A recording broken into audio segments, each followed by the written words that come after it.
Welcome to ഏജൻസ്. നമുക്ക് pure cotton ഫാബ്രിക്കിലെ ചുരിദാർ മെറ്റീരിയലാണ്. നമുക്ക് ഫസ്റ്റ് വൺ വരുന്നത് ഇതാട്ടോ. അപ്പോൾ ഈ ഒരു ഡിസൈൻ കാണുമ്പോൾ നിങ്ങൾക്ക് മനസ്സിലാവും പ്യുവർ കോട്ടൺ ഫാബ്രിക് ചെയ്യിക്കുന്ന ഐറ്റമാണ്. അപ്പോൾ ഈ ഒരു കമ്പനി ഐറ്റം എന്ന് പറയുന്നത് എപ്പോഴും അത്ര നല്ല രസമുള്ള പ്രിന്റുകൾ മാത്രം എടുത്താൽ ചെയ്യുന്നത് കേട്ടോ. ഡാർക്ക് ഷെയ്ഡ് ആയിക്കോട്ടെ, ലൈറ്റ് ഷെയ്ഡ് ആയിക്കോട്ടെ, ഇത് കാണുമ്പോൾ നമുക്ക് മനസ്സിലാവും ഈ ഒരു മെറ്റീരിയലിൻ്റെ ആ ഒരു ഭംഗി എന്താണെന്നുള്ളത്. നല്ല അത്യാവശ്യം നല്ല തിക്കായിട്ടുള്ള കോട്ടൺ മെറ്റീരിയൽ ആട്ടോ. പ്യുവർ കോട്ടൺ ആണ്.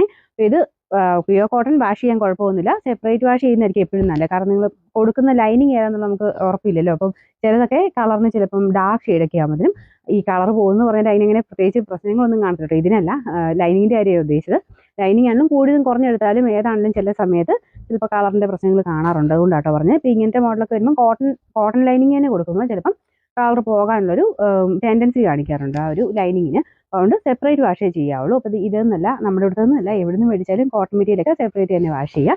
എന്തെങ്കിലും ഒരു കളറിൻ്റെ ഇത് കണ്ടു കഴിഞ്ഞാൽ നിങ്ങൾ ടെൻഷൻ ഒന്നും ആവണ്ട. കളർ കാണുന്ന പറഞ്ഞ സൊല്യൂഷൻ കിട്ടും. അത് മേടിച്ച് ഒന്ന് ജസ്റ്റ് മുക്കി പൊക്കി എടുത്താൽ മതി കേട്ടോ. അപ്പോൾ അത് കഴിഞ്ഞാൽ പിന്നെ പ്രത്യേകിച്ച് കളറിൻ്റെ പ്രശ്നങ്ങൾ വരത്തില്ല. ഈ ഒരു നോർമൽ ലൈനിങ് ഇല്ലാതെ ചെയ്യുന്നെങ്കിൽ അങ്ങനെ പ്രത്യേകിച്ച് പ്രശ്നങ്ങളൊന്നും ഇനി വരത്തില്ല. ഇതിന് കളറിൻ്റെ കംപ്ലയിൻസ് നോർമലി വരാറേ ഇല്ല.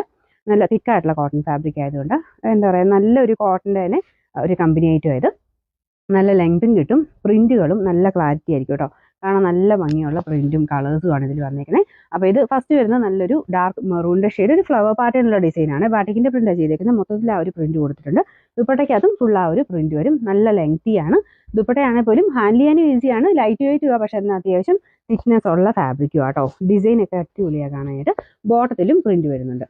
സെയിം നല്ല കട്ടിയുള്ള സൈസ് കോട്ടൺ മെറ്റീരിയൽ തന്നെയാണ് വരുന്നത്. വീട് ഇങ്ങനെ വരും കേട്ടോ. അപ്പോൾ ഇത് നോർമലി കോട്ടൺ ഉപയോഗിക്കാത്തവർ പോലും മേടിച്ചു വരും. അത്രയും ഭംഗിയുണ്ട് ഒരു പ്രിന്റ് കാണാനായിട്ട്. പിന്നെ നമ്പർ വരുന്നത് N251, റേറ്റ് 1100 മാത്രമേ ഉള്ളൂ. 1100. അടുത്ത ബേസ് കളർ ബ്ലാക്ക് ആട്ടോ. അപ്പോൾ ബ്ലാക്കിൻ്റെ അകത്തും ആ ബാറ്റിക്കിൻ്റെ പ്രിന്റ് തന്നെ കൊടുത്തേക്കുന്നത്. ചെറുതായിട്ടൊരു യെല്ലോ ടോൺ മിക്സ് ആയിട്ടാണ് വരുന്നത്. അത് എല്ലാത്തിനും ഉണ്ട്. ബ്ലാക്കിലായിട്ട് കുറച്ചുകൂടെ നമുക്ക് എടുത്ത് കാണാൻ പറ്റും. പക്ഷേ ബ്ലാക്കിൻ്റെ കൂടെ നല്ല രസമായിട്ട് അത് കാണാൻ. പിന്നെ ദുപ്പട്ടയിലും പ്രിന്റ് കാണാൻ ഭയങ്കര വെറൈറ്റി ആയതുകൊണ്ട് സെൻറ്ററിൽ വൺ സൈഡിൽ ഇങ്ങനെ ഒരു വി ടൈപ്പ് ഡിസൈൻ കൊടുത്തിട്ടുണ്ട്. ബാക്കി മൊത്തത്തിൽ ബാറ്റിക്കിൻ്റെ ഒരു ഫ്ലവർ പാറ്റേൺ തന്നെ വരുന്നത്. പിന്നെ ബോട്ടം ഫുൾ പ്രിന്റ് വരുന്ന മോഡൽ തന്നെയാണ്. എല്ലാം നല്ല കോട്ടൺ ഫാബ്രിക് ആട്ടോ. ഇപ്പോൾ ടോപ്പിൻ്റെ മെറ്റീരിയൽ നമുക്ക് നോർമൽ കോട്ടണേക്കാളും കുറച്ചൊരു സ്മൂത്ത് ഫിനിഷാണ്. നല്ല രസമാണ് മെറ്റീരിയൽ കാണാനായിട്ട്. സാധാരണ കോട്ടണേക്കാളും കുറച്ചുകൂടി നല്ല സോഫ്റ്റ് ആയിട്ട് കിടന്നോളും. ഇത് സ്റ്റാർച്ച് മുക്കി വേണ്ടവർക്ക് അങ്ങനെ ഉപയോഗിക്കാം. പിന്നെ നമ്പർ N252, റേറ്റ് 1100, 1100. കളർ നല്ല കേട്ടോ. നല്ലൊരു റെഡിൻ്റെ ഷെയ്ഡ്. സെയിം തന്നെ ബോട്ടം പീസും വരും. ഭയങ്കര ബ്രൈറ്റ് അല്ല കേട്ടോ. ഇങ്ങനത്തെ മോഡൽ എനിക്ക് തോന്നുന്നു എപ്പോഴും കാണിക്കുന്നത് നിങ്ങൾക്ക് അറിയായിരിക്കും. സാധാരണ ഒരു റെഡ് ഷെയ്ഡ് മാത്രമേ ഉള്ളൂ. കാണാൻ നല്ല അട്രാക്റ്റീവ് ആയിട്ടുള്ള കളേഴ്സാണ് എല്ലാം. പിന്നെ നമ്പർ വരുന്നത് N253, റേറ്റ് 1700, 1100.